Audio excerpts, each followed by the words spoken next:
የገባኝ አይደለም። ይሄን ነገር እስቲ በደንብ አስረጅኝ። ምን ልንገርሽ? እንዴት እንደተሸወድኩ፣ እንዴት እንዳታለለኝ፣ ንጹህ ፍቅሬ መጫወቻ እንዴት እንዳደረገው ነው የምነግርሽ። ስሜትሽ በደንብ ይገባኛል፣ ግን በእናትሽ በቃ ከመጀመሪያው ጀምረሽ ምን እንደተፈጠረ ንገሪ። እኔና ነብዩ ፍቅር ከጀመረን በጣም ቆይተናል እና በሱ በደንብ እርግጠኛ መሆን ስለምፈልግ የኔና የሱን ፍቅር ማንም ሰው እንዲያውቅ አላደረኩም ነበር። ማለቴ በቃ አፍቅሬሻለሁ። ጽጌረዳ በሚያሳዝን ሁኔታ እናትና ልጅ በተንኮላቸው እየተባበሩባት ህይወቷን አክብደውባታል። ዛሬ እንግዲህ ከነብዩ ጋር ባላት ቅርበት የተነሳ ሄቨን ይህንን እድል ማስመለጥ የለብኝም በደንብ ልጠቀምበት በማለትም በደም የተነከረ ጨርቅ እንድታጠብ አድርጋታለች። ይኸውም እንግዲህ ውርጃ እንደተካሄደባትና መድኃኒቱን ሆን ብሎ ነብይ እንደሰጣት ያስረግዛትም ራሱ ነብዩ እንደሆነ ነበር ለጽጌረዳ ያስረዳቻት። ታዲያ አሁን ላይ ሄቨን በደረሰባት ነገር እንደ ሴትነት እየረዳቻት በየዋህነት ጽጌረዳ ከጎኗ የቆመች ቢሆንም ዞሮ ዞሮ ግን ሆን ብላ ለተንኮል ነበረ። ምክንያቱም ለምን ነብዩን ትወስድብኛለች አይነት ስሜት ነው በቅናት ተነሳስታ ይህንን ነገር እየፈበረከችው። ወይዘሮ ፍቅርታም ቢሆን የማትፈልገውን ጋብቻ እንድትቀበል እናትሽ ትሞትብሻለች በማለት አስፈራርታታለች። እናትየውንም ቢሆን እኔ ራሴን ከማጥፋቴ በፊት የመጣልሽን ጋብቻ ትቀበያለሽ እያለች ማስገደድ እንዳለባትም ወይዘሮ ፍቅርታ ለወይዘሮ ዘርፌ ነግራታለች ማለት ነው። ወይዘሮ ዘርፌ ለልጇ እንዲህ አይነት ነገር መናገር ቢከብዳትም ዞሮ ዞሮ ግን ጽጌረዳን ለማሳመን የሚያስኬደን መንገድ ይሄ ነው። ምክንያቱም ያንቺ ልጅ ደረቅ እንደሆነች ታውቂያለሽ ስትል ለወይዘሮ ዘርፌ ነግራታለች ማለት ነው። እንግዲህ በዚህ ሁኔታ የጽጌረዳ ፈተና በሚያሳዝን ሁኔታ ዛሬም ተባብሶ ቀጥሎበታል።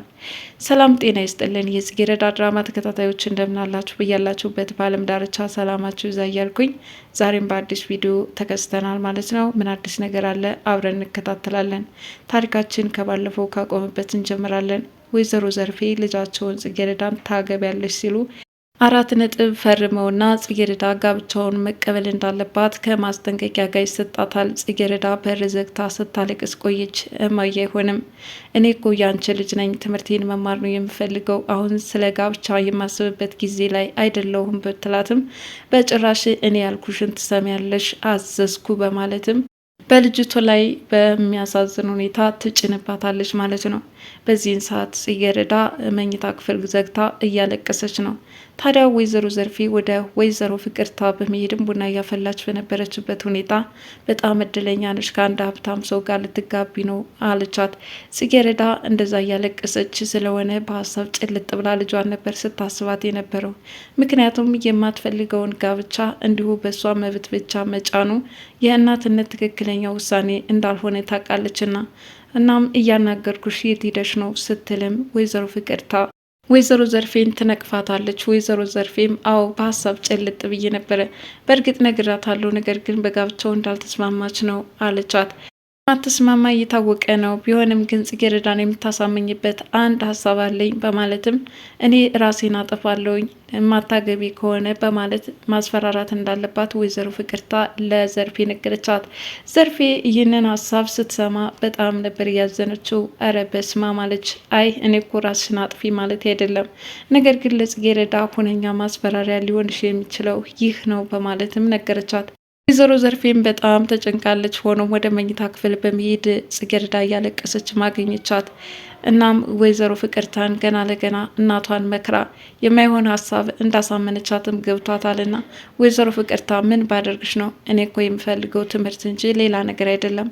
እናም በዚህ ሰዓት እናቴን መክረሽ ሀሳቧን እንድትለውጥ አደረግሻት፣ በጣም አዝናለሁ አለቻት። እንዴት እንደዚህ ትናገርኛለሽ? ይልቁንስ ቅድሚያ አስቢበት፣ በአንቺ ምክንያት ታጫትና እድሜ ዘመንሽም በጸጸት ራስሽን ስትገርፊ ትኖሪያለሽ።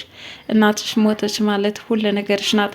ወንድም የሌለሽና ብቸኛዋ ጽጌረዳ ለእናትሽ ስትይ ውሳኔዋን ተቀበይ ስትል ተናገረች። ወይዘሮ ፍቅርታና ጽጌረዳ ባለመግባባታቸው ጽጌረዳም በጣም አዝና የማይሆን መልሶች እየመለሰችላት ነበረ። አውቃለሁ ከጎዳና አንስተሽ ሰው እንዳደረግሽን፣ ነገር ግን ውለታሽን በዛው መጨረስ አላስቻለሽም። እኔን ህይወት የማይገባ ነገር ተመኘሽልኝ በማለትም ነገረቻት። ከዛም አንቺ ቆሻሻ በማለት ሰደበቻት። ጭራሽ ደግሞ ለእኔ እንደዚህ አይነት መልስ ይገባኛል ስትል ማመነጫጨቀቻት። አውቃለሁ 100 ጊዜ አመስግኜሻለሁ፣ ዛሬም ለ101ኛ ጊዜ መሆን አለበት። ይኸውልሽ ባለውለታዬ ነሽ፣ መቼም ልረሳው አልችልም። እስከ እናቴ ድረስ ከቆሻሻ አንስተሽ ቤትሽ ማምጣትሽና አሁን ላለንበት ደረጃ እንድንደርስ ማድረግሽን አልረሳውም። ነገር ግን አሁን የማይረባ ነገር ለእናቴ እየመከርሽ አላማዬን ለማጨናገፍ የምትሄጅበት ነገር ግን በጣም አዝናለሁ አለቻት። ወይዘሮ ፍቅርታም በጽጌረዳ መልስ በጣም ተናዳና ተበሳጭታ ነበረ ወደ ወይዘሮ ዘርፌ የሄደችው። እውነትም ልጅሽ በጣም ደረቅ ናት፣ ምክንያቱም የተነገረችውን አትሰማም። እናም አሁን ማድረግ የሚገባሽ ነገር ቅድም ያመጣውልሽ ሀሳብ ነው፣ ማለትም ራሴን ላጠፋ ነው የሚለው ነገር። በሌላ በኩል አቶ መስፍኔ ቤት ቀይረዋል፣ ለሰርጋቸው የሚሆን በጣም ቆንጆ የሚያምር ቤት። እናም በዚህ ሰዓት ጽጌረዳ ያለንበትን ማወቅ አለባት ይላል ነቢዩ። አቶ መስፍኔ ጽጌረዳ ሊያገባ እንደሆነ አላወቅምና፣ በእርግጥ ጽጌረዳ አሁን ያንን ቤት ለቃ ከወጣች በኋላ ባለመገናኘታቸው በጣም ናፍቀዋለች።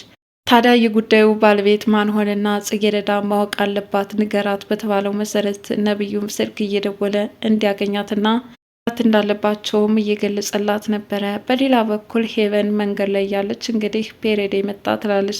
ዞሮ ግን ታዲያ የሴትነት ግዴታዋን ለተንኮል ነበር የተጠቀመችበት። ሆኖም ከቤት ሄዳ በጣም እንደታመመችና የውርጃ ምልክት እያሳያት እንደሆነም ለሄቨን ትነግራታለች።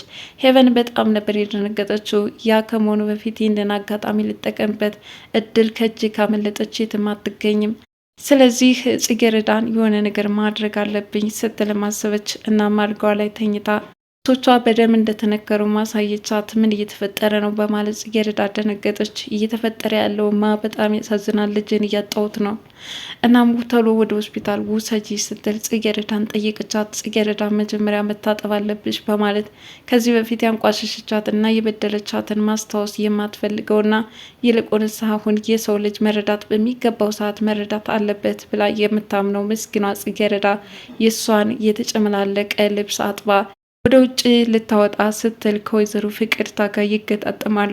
ወይዘሮ ፍቅርታ ምን አድርገሻል? አንቺ ምንድን ነው እንደዚህ የሚያርበተብትሽ? ወደ መኝታ ክፍል መግባት አለብኝ አለች። ምስኪኗ ጽጌረዳ ግን የሄቨንን ሚስጥር ለመጠበቅ ነበር ስትሯሯጥ የነበረው። እናም ከመኝታ ክፍል የሆነ ትንኝ እያስቸገራትና መድኃኒት አድርጋበት እንደዛ ቆለፈችውም ትነግራታለች። በዚህን ሰዓት ወይዘሮ ፍቅርታ እንደዛ ከሆነ መልካም ነው፣ ነገር ግን ከመኝታ ክፍል አንድ የደበቅሽው ነገር አለ ይመስለኛል አለቻት። በፍጹም እንደዛ ነገር አታስቢ። ከዛም ወደ ሄቨን በሚሄድም ወደ ሆስፒታል ልውሰድሽ አለቻት። ነገር ግን መንገድ ላይ እያለች ብቻዬን ነው የሚሄደው፣ አንቺ እዚህ ጠብቂኝ በማለት ነበር አውቃ ያጭበረበረቻት።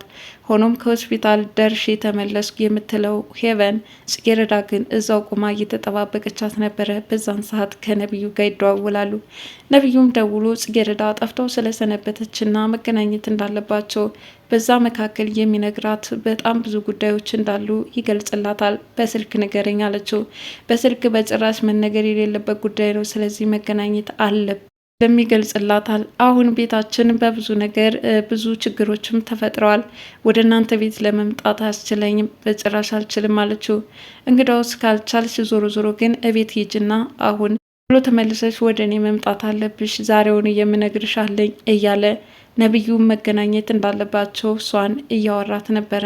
ታዲያ በዚህ ሰዓት ሄቨን ከሆስፒታል ደርሼ መጣው የምትለውና ለጽጌረዳ ሆን ብላ በሰራችው ተንኮልም ቁጭ እንበልና አንዳንድ ነገሮች እናውራ ስትል ነበር የገለጸችላት። ይኸውልሽ ያስወረደኝ በነቢዩ ምክንያት ነው፣ ያረገዝኩትም ከሱ ነው። በጣም የሚወደኝ ፍቅረኛ መስሎ ቀርቦኝ ነበረ፣ እሱ ግን ሸወደኝ። ሴትነቴን ተጠቀመበት። እስካሁን ድረስ ለማንም ይፋ አላደረግኩም፣ ምክንያቱም በነቢዩ እርግጠኛ መሆን ስላልቻልኩኝ። ነቢዩ ማለት አስመሳይና ክፉ ሰው ነው በማለት ትቀጥላለች።